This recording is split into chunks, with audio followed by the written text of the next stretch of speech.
Relax. It's not that exciting.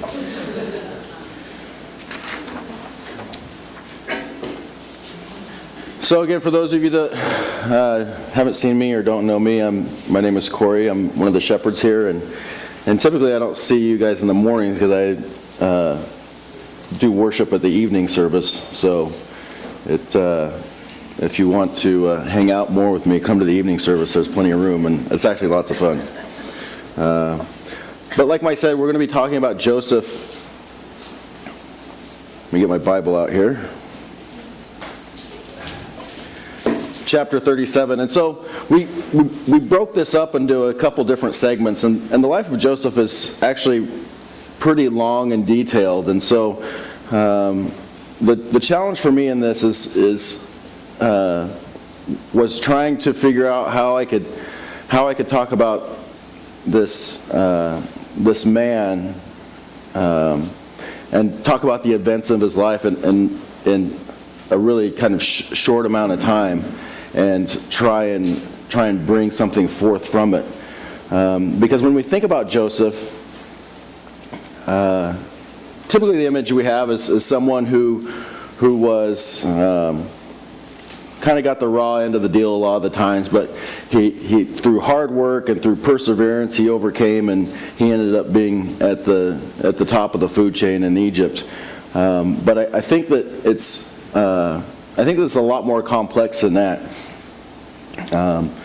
And so starting in chapter 37, it says that Jacob lived in the land of his father's sojournings in the land of Canaan. And these are the generations of Jacob. And so right away we find out that it's this story, what happens to Joseph is within the context of this larger picture of Joseph's father, Jacob. Some translations say this is the story of Jacob. And immediately it cuts to talking about Joseph. And so what we're talking about is the story of Jacob's son, and how ultimately it's going to have an impact on Jacob's life. And that's really what Mike's going to be talking about next week. So I'm not going to get too much into that. But so continuing on, Joseph, being 17 years old, was pasturing the flock with his brothers. He was a boy with the sons of Bilhah and Zilpah, his father's wives. And Joseph brought a bad report of them to their father.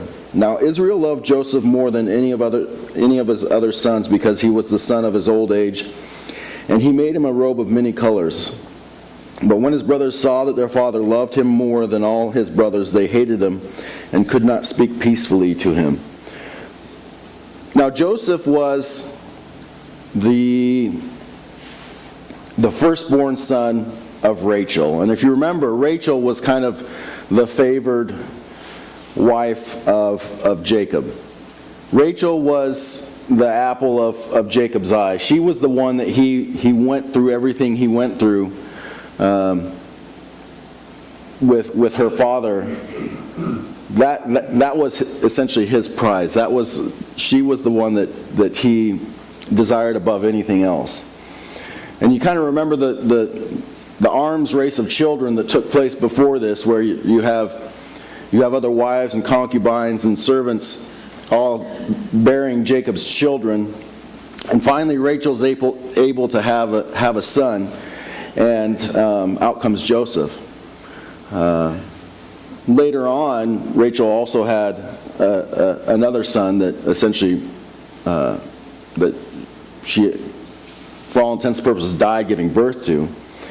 But Joseph, at this point, he's 17. He is really a lot younger than many of his other brothers. And again, he is his youngest son Benjamin is going to be pretty little at this point. I'm not really sure how. I'm guessing probably like a toddler's age. But so Joseph is the son that he's separated from the rest of his brothers, and that he's really the only son that of Rachel, within this clan that's interacting with, all these other brothers. They have this connection with each other through, 2 or 3 of them will have a common mother. They're going to be closer in age. They're going to be, they'll have grown up together. Joseph is kind of a latecomer to the scene. And again, he doesn't share a common mother with any of these other, at this point, men, really.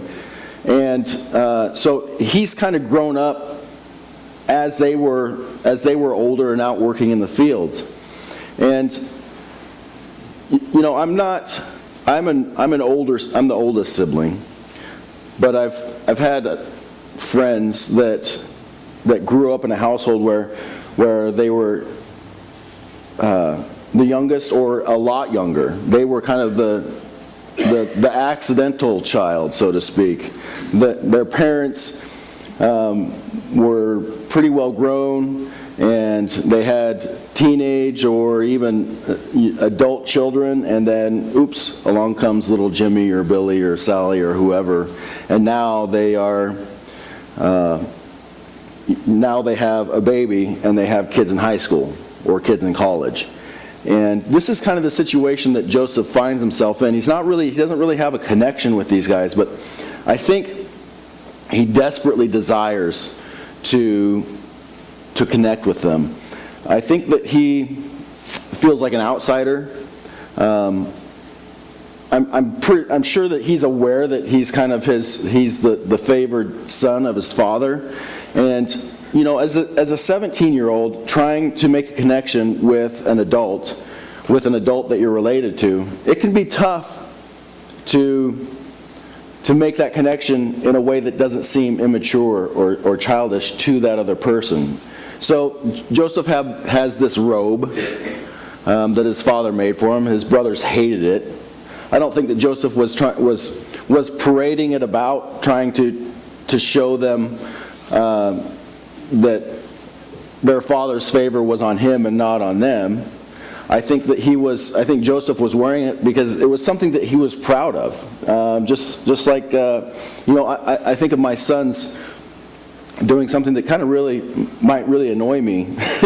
they get out all their Legos and they make this great big huge creation. Legos are scattered all over the floor, but they're so proud of what they made, and all I can see is just this mess that they made. They're so excited to share this with me, and all I can see is the work that has to be done to kind of clean this up, or the cynical side of me would say, well, I mean, cool, you made a giant Lego dinosaur. What's that gonna? How does that help anything? And so I kind of get the sense that Joseph is in this situation where he's trying to make that connection. He doesn't know how to relate to him, and he's grasping at straws, trying to hang out with his big brothers. As we continue on, we'll skip ahead to, we'll just pick up where we left off on verse 5. Now Joseph had a dream, and when he told it to his brothers, they hated him even more. He said to them, "Hear this dream that I have dreamed. Behold, we were binding sheaves in the field, and behold, my sheaf arose and stood upright, and behold, your sheaves gathered around it and bowed down to my sheaf." His brothers said to him, "Are you indeed to reign over us? Are you indeed to rule over us?" So they hated him even more for his dreams and his words. Then he dreamed another dream and told it to his brothers and said, "Behold, I have dreamed another dream. Behold, the sun, the moon, and 11 stars were bowing down to me." But when he told it to his father and to his brothers, his father rebuked him and said to him, "What is this dream that you have dreamed? Shall I and your mother and your brothers indeed come to bow ourselves to the ground before you?" And his brothers were jealous of him, but his father kept this saying in his mind. So again, Joseph is struggling in his interactions with his family.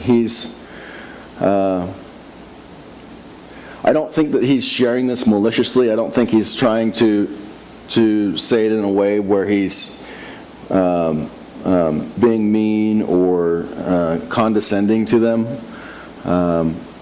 He's a teenage boy that wants to have a relationship with his older brothers and with his father, and he gets this information that he doesn't really know what to do with. I think his sharing of the dream isn't meant to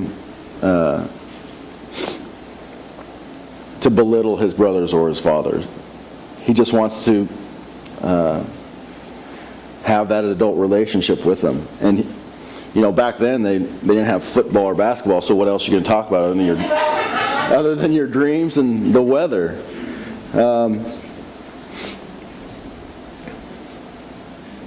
And so ultimately what happens is that his brothers are out tending the sheep, and his dad sends Joseph out to meet them. They're not where he thought they were going to be, so he has to travel even further to meet them.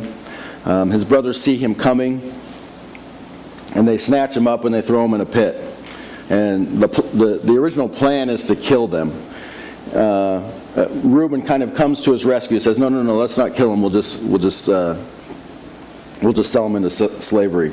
And so what happens is along comes these Ishmaelites, a caravan of them, which I find kind of ironic because if you remember, Ishmael was the son of who? Of Abraham. So what you have is a group of people who are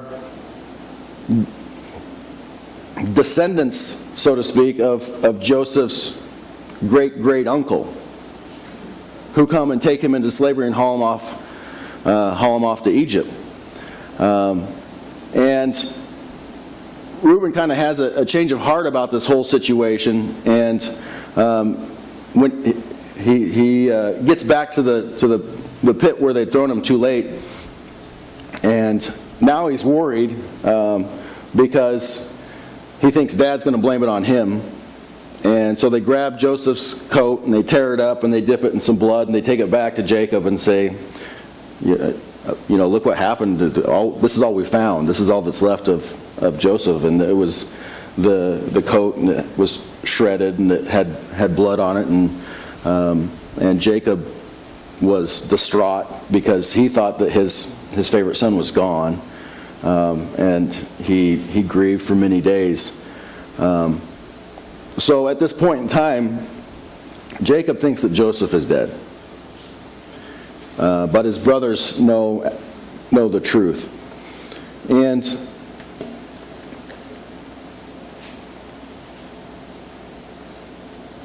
so that's chapter 38 is kind of the side story that I encourage you, if you have time to read through it, that is kind of stuck in the middle here. I think there's a reason why it's placed where it is, but I'm going to leave that to you. That'll be your homework. Figure out how Judah's story there fits into this. But it's actually a really good story, and I think it reveals a lot about what's going to take place further down in Israel's or further along in Israel's story. It's going to you'll be able to look back at that and say, oh yeah, so that's where Judah kind of maybe messed things up. So we have Joseph in Egypt now, and he is sold to the captain of the guard of Egypt, to a man named Potiphar. And he quickly rises to, I guess, power within Potiphar's household, in that he's able to take care of his household, his finances. Potiphar essentially doesn't have to worry about anything while Joseph is in charge, and he tells Joseph, you are in charge of everything. Whatever needs to be done, I trust you to do it. Whatever you feel like, or whatever you want to do to make things better, I entrust you to do it. It says in verse 4, so Joseph found favor, in 39 verse 4, so Joseph found favor in his sight and attended him, and he made him overseer of his house and put him in charge of all that he had. From the time that he made him overseer in his house and over all that he had, the Lord blessed the Egyptian's house for Joseph's sake. The blessing of the Lord was on all that he had in house and field. So he left all that he had in Joseph's charge, and because of him, he had no concern about anything but the food that he ate. So you have someone. Joseph is still a slave. He was sold to Potiphar. He's a slave, but he's got the run of the house. And I would imagine, based upon what Potiphar does, that he spends a lot of time out of the house. And we find out that that's going to get Joseph in trouble, because it continues on and it says that Joseph was handsome in form and appearance, and after a time his master's wife cast his eyes on Joseph and said, "Lie with me." But he refused and said to his master's wife, "Behold, because of me my master has no concern about anything in the house, and he has put everything that he has in my charge. He is not greater in this house than I am, nor has he kept back anything from me except yourself, because you are his wife. How then can I do this great wickedness and sin against God?" And as she spoke to Joseph day after day, he would not listen to her, to lie beside her, or to be with her. But one day, when he went into the house to do his work, and none of the men of the house were there in the house, she caught him by his garment, saying, "Lie with me." But he left his garment in her hand and fled and got out of the house. And as soon as she saw that he had left his garment in her hand and had fled out of the house, she called to the men of her household and said to them, "See, he has brought among us a Hebrew to laugh at us. He came in to lie with me, and I cried out with a loud voice. And as soon as he heard that, I lifted up my voice and cried out. He left his garments beside me and fled and got out of the house. Then she laid up his garment by her until his master came home." So she really kind of forces the issue with Joseph, and again he refuses. But he's caught off guard. He's caught alone with her. And she has him by his clothes. And he takes off and leaves his clothes behind. I don't know if he's butt naked running through the streets of Cairo or whatnot, but he probably didn't run very far if that was the case. And and I don't necessarily think it's as quite as easy and clean as what the story relates. I think that Joseph is he probably struggles with this. Joseph is a young man. He's probably in his early 20s at this point. The whole hormone thing and having a woman make advances to you, I would imagine that would be a really tough thing for him. And while I don't know for certain that he was as forceful in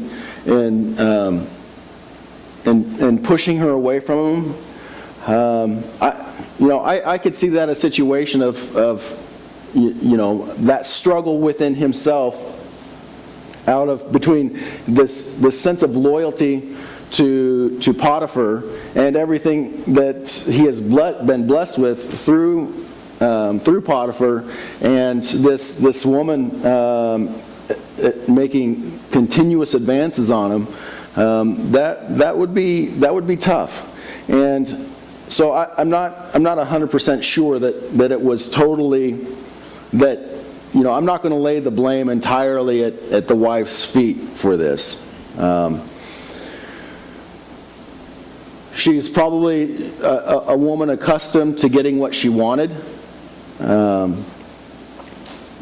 She's probably a woman who isn't used to someone saying no to her. I would doubt that this would be the first time that she has done this. And to her, Joseph was probably a pretty good target. And I would think that it would be that Joseph's struggle against her wouldn't have been as forceful as maybe it could have been. But in the end, Joseph realizes that what is about to take place is indeed wrong, and gets out of there and runs off. And so Potiphar comes home, and she shows Potiphar Joseph's clothes and says, "Look, this Hebrew that you've put here among us, look what he's done to me. Look what he's done to your wife."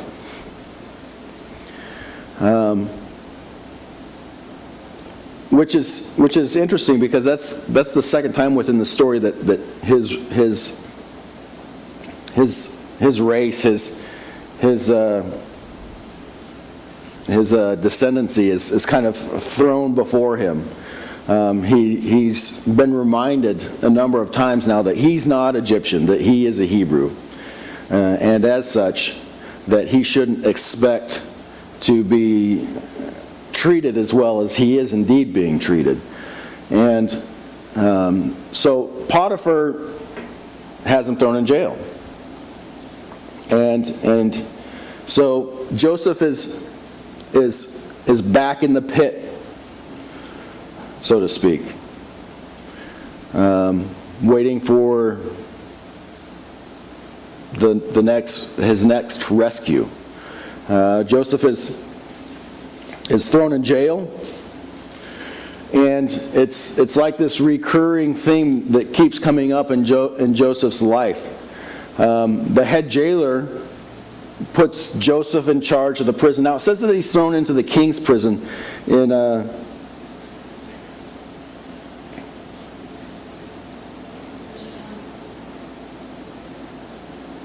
yes.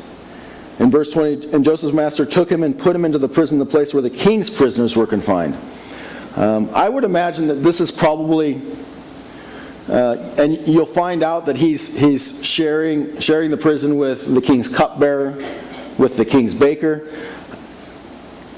I don't think that this is probably a supermax prison. I don't think he's in solitary confinement. I think this is probably, I don't know, tax evasion prison. This is where, it's going to be a little more plush than what the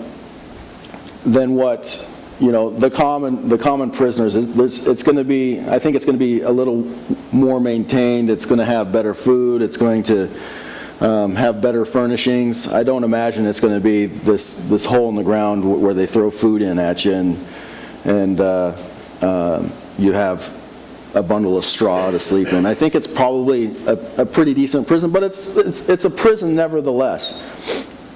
And at the end of the chapter, verse 22, and the keeper of the prison put Joseph in charge of all the prisoners who were in the prison. Whatever was done there, he was the one who did it. The keeper of the prison paid no attention to anything but was in Joseph's charge, because the Lord was with him, and whatever he did, the Lord made him succeed. So again, Joseph he's like, those blow up little punching bags that you get your kid. Every time you hit him, he just pops right back up. Joseph just has this ability to do that, and we're going to see that repeat itself until we get all the way up to the top of the food chain with Pharaoh. But what happens to him in prison is he's put in charge. He's the prisoner of all prisoners, so to speak. He's put in charge. The Pharaoh's chief cupbearer ends up in prison with him, as well as the baker. And both of these guys, we learned right away that Joseph is pretty good at figuring out what dreams mean. And both of these guys have a dream, and they tell the dream to Joseph. So in chapter 40, verse 5, and one night they both dreamed, the cupbearer and the baker of the king of Egypt, who were confined to the prison, each his own dream, and each dream with its own interpretation. When Joseph came to them in the morning, he saw that they were troubled.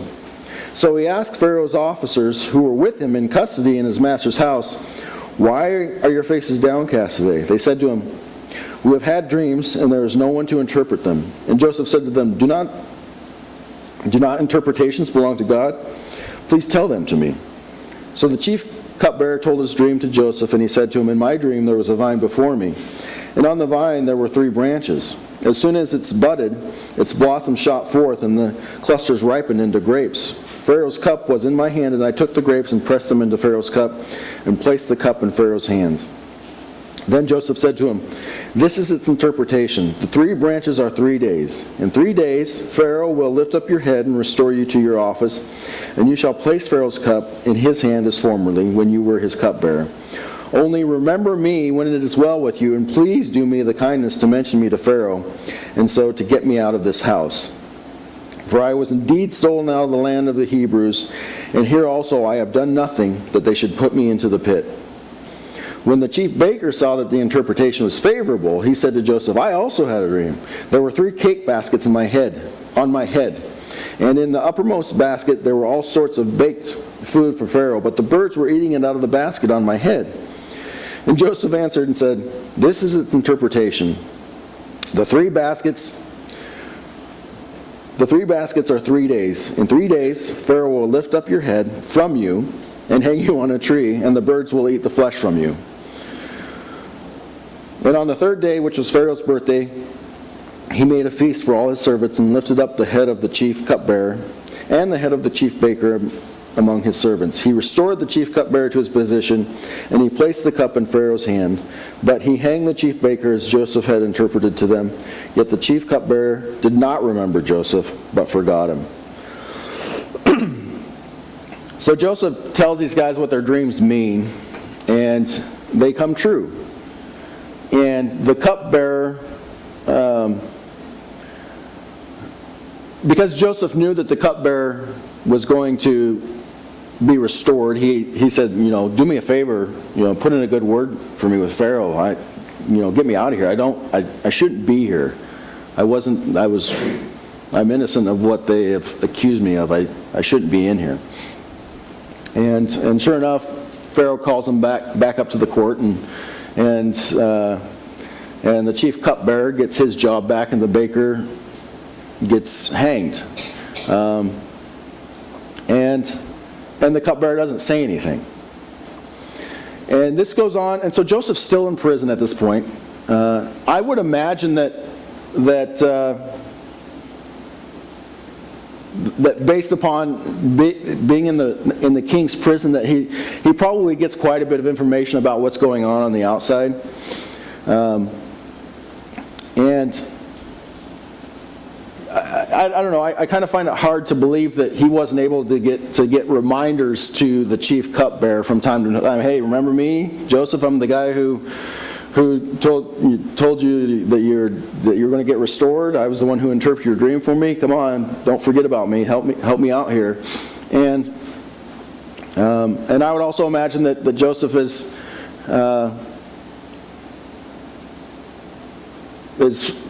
gets frustrated in the fact that the cupbearer doesn't ever respond to his pleas, and so another 2 years goes by. And really, the only thing that triggers Joseph's release is the fact that Pharaoh starts having these dreams. Pharaoh himself starts having these dreams, and he wants to know what they mean. And the chief cupbearer says to Pharaoh, "Oh, yeah, wait a minute. There's a guy in prison. He interpreted my dream. Maybe he can interpret your dream."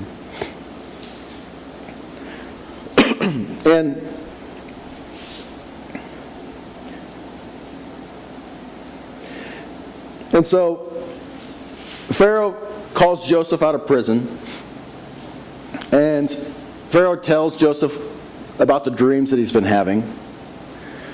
And so in 41 verse 25, Joseph tells Pharaoh what the dreams mean. Then Joseph said to Pharaoh, "The dreams of Pharaoh are one. God has revealed to Pharaoh what he is about to do. The 7 good cows are 7 years, and the 7 good ears are 7 years. The dreams are one. The 7 lean and ugly cows that come up after them are 7 years, and the 7 empty ears blighted by the east wind are also 7 years of famine. It is as I told Pharaoh. God has shown to Pharaoh that he is about what he is about to do. There will come 7 years of great plenty throughout all the land of Egypt, but after them there will arise 7 years of famine. And all the plenty will be forgotten in the land of Egypt. The famine will consume the land, and the plenty will be unknown in the land by reason of famine that will follow it, for it will be severe. And the doubling of Pharaoh's dream means that the thing is fixed by God, and God will shortly bring it about. Now, so Joseph tells Pharaoh what those dreams mean, but he continues on. And I think it's kind of funny. I think that, again, we're kind of going back to Joseph as a teenage boy wanting to connect with his older brothers. Because Pharaoh calls him out of prison to interpret his dreams, not tell him what he should do. But Joseph follows up his interpretation by telling Pharaoh, this is what you do. So in 33 it says, "Now therefore let Pharaoh select a discerning and wise man and set him over the land of Egypt. Let Pharaoh proceed to appoint overseers over the land and take 1/5 of the produce of the land of Egypt during the 7 plentiful years.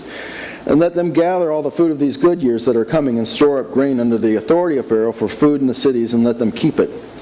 That food shall be a reserve for the land against the 7 years of famine that are to occur in the land of Egypt, so that the land may not perish through the famine." I think it's kind of funny that Joseph says, here's what you got to do. First of all, you got to find somebody who is discerning and wise, hint, hint, and put him over the land of Egypt and start gathering. You need to start storing some stuff up. While times are good, you need to start socking away some food here, because you're going to need that to get through the famine. And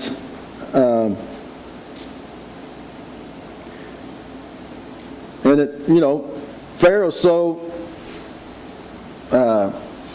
happy with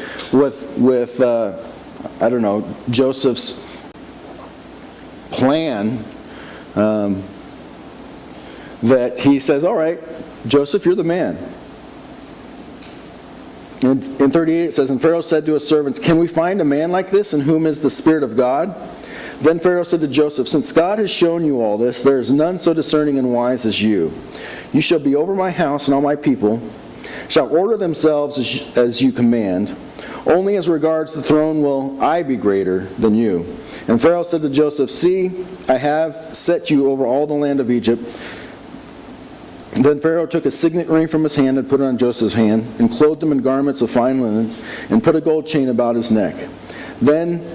And he made him ride in a second chariot, and he called out before him, 'Bow the knee.' Thus he set him over all the land of Egypt. Moreover, Pharaoh said to Joseph, 'I am Pharaoh, and without your consent, no one shall lift up a hand or foot in all the land of Egypt.' And Pharaoh called Joseph's name Zaphenath-Paneah, I think.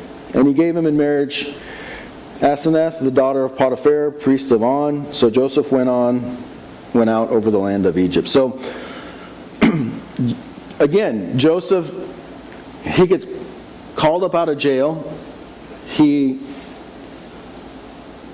ends up being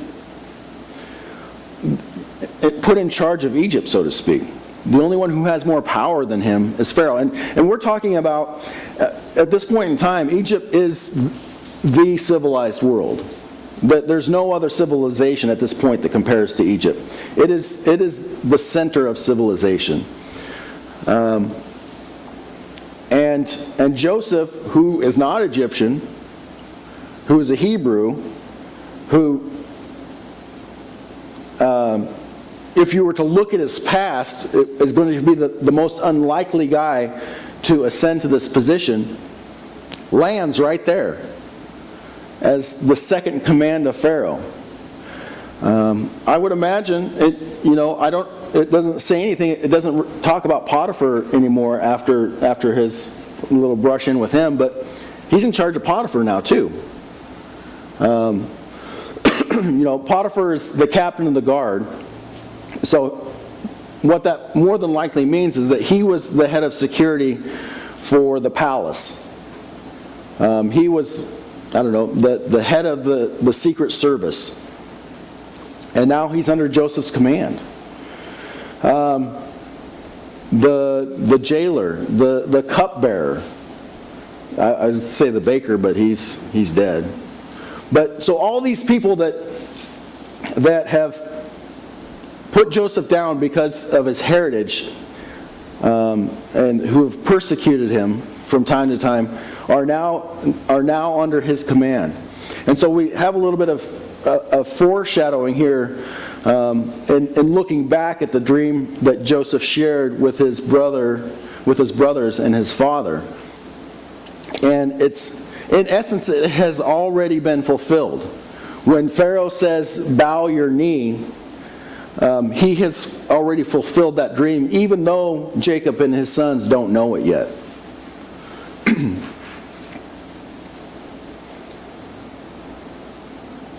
So if that was where the story ended, that would be a pretty good story. I mean, that would be a good rags to riches story. We have a guy who, despite all circumstances, he's constantly getting beat down. He struggles and perseveres and rises above. It would be a good story of, hey kids, look, regardless of what comes at you, if you work hard and you have integrity and you do the right thing, that everything is going to work out for you, that life is going to be good. This, to me, in a lot of ways, if you just look at this section of Joseph's story, you would see what a lot of people would maybe call the American dream. Somebody who started out with nothing, worked hard, persevered, and ended up on top and had no worries. Life was good. What else did he have to do? So, the end, right? That really is what Mike is going to talk about. But I kind of want to plant that seed in you in thinking about, what does success look like for me? Is it really about having everything I want? Is it really about being in charge? Is it really about what I perceive to be good blessings? Joseph, again, his story is often given as an example of somebody who is not only a hard worker and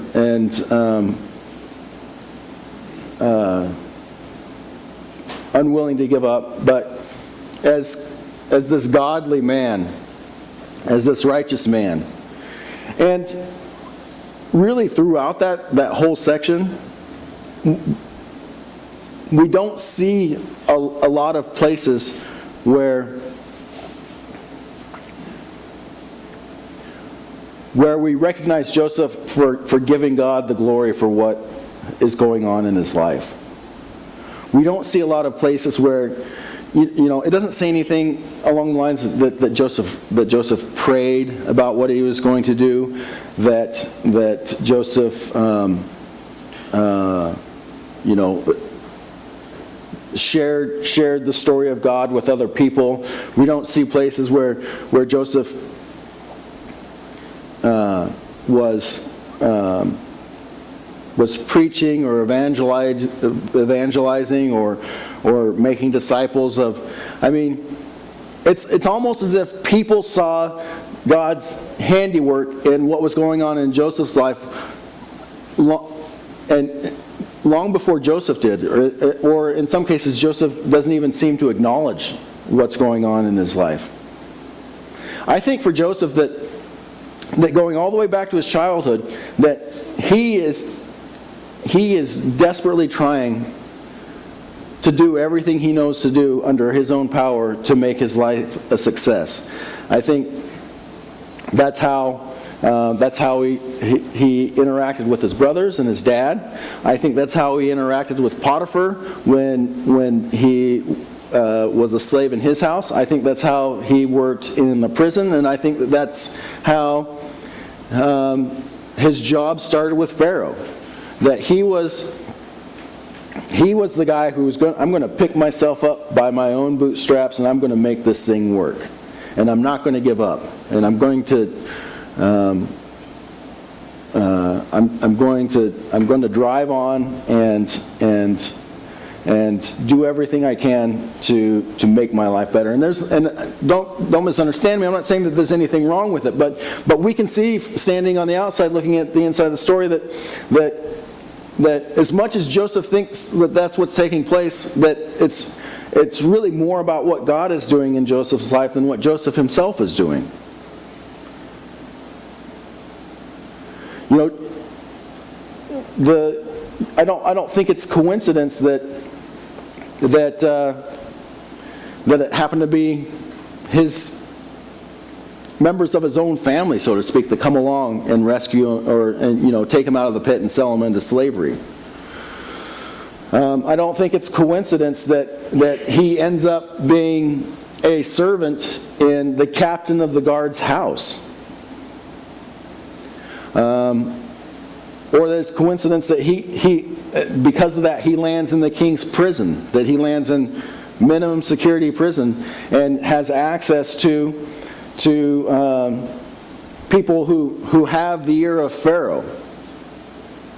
And that ultimately, because of that access, he gets to go before Pharaoh. Because things have, from the very first time that he ended up in trouble in that pit, things could have gone a lot differently for him than what they did. Had it been another tribe, had he been, instead of being a slave in the house of the captain of the guard for Pharaoh, he could have been working in, well, he could have ended up where the Israelites ultimately ended up in the clay pits, slaving away all day making clay bricks.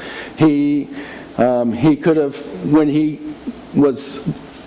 And at that point, if he would have gotten in trouble, he would have went to a commoner jail where essentially he would have rotted and probably died if he survived more than a few days.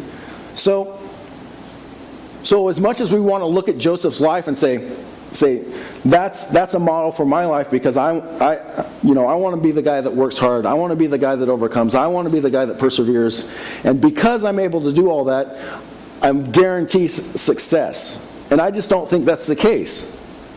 Because we also know a lot of other people who are just like that, and today are still looking for work, are still struggling to make ends meet, who are still a paycheck away from losing their house. And they're good, hard-working people. So, I guess my counter to this idea of the American dream of all you have to do is work hard and you'll make it is, yes, maybe Joseph on the surface is an example of that, but we see at every turn in his life that the Lord was active in what he was doing. And so maybe this isn't the measure of success. Maybe our measure of success should be being able to recognize the blessings that God has put within our lives, regardless of what our circumstances are, regardless of what we feel we should deserve, regardless of what we feel we have earned. I mean, did Joseph earn these positions through what he did? It seems to me like God put him in those places. Now Joseph wasn't just a passenger along for the ride, don't get me wrong. My son goes to a charter school, and they have this really great saying that it says, be a member of the crew, not a passenger in life. Joseph was a member of the crew. He was doing what he knew how to do. He was using his skills and his talents and his gifts. He wasn't sitting back and waiting for God to rescue him at every turn. So, the struggle that I have within my life is at what point am I able to say, or should I even say, this blessing that I have comes from God, or this is something that I earned. See, I'm trying to get to a point in my life where it's less about saying that this is mine and more about saying this is what God gave me. That yes, I work hard.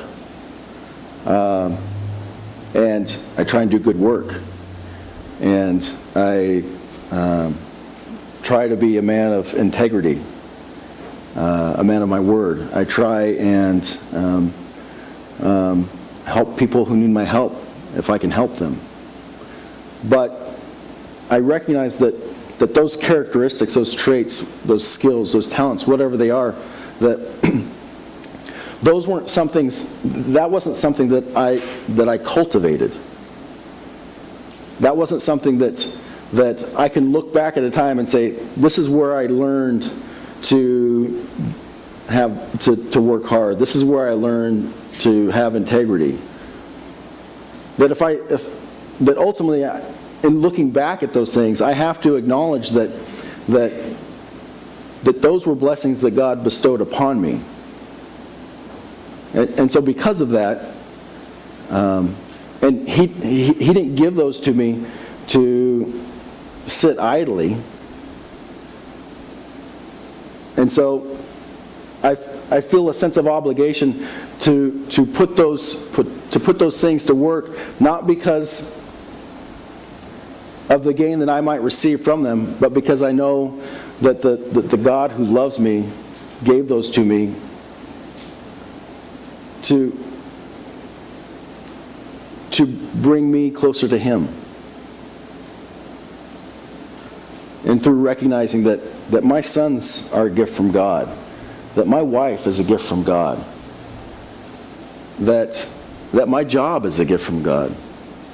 Sometimes I really have to tell myself that. That the people in my life are a gift from God.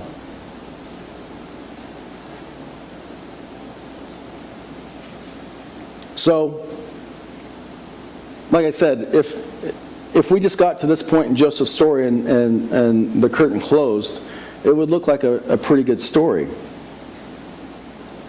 But as we're going to find out, it really is, kind of just the beginning of Joseph's story. And in a lot of ways, it's bringing about the culmination of Jacob's story. And so, I don't want to look at my life and look at my position or where I'm at and say, this is the end of my story. I've gotten where I want to go. Because I know that God has something much greater in store for me, just like He does Joseph. That sometimes contentment can be the greatest enemy of really good things. And so, in closing, maybe what we need to do is, instead of striving for contentment, for comfort, be excited about what God has planned for us. And it may be rough. It's going to be rough on Joseph. But man, when you come out the other side of that, there's no better feeling. So, at this time, I'd like to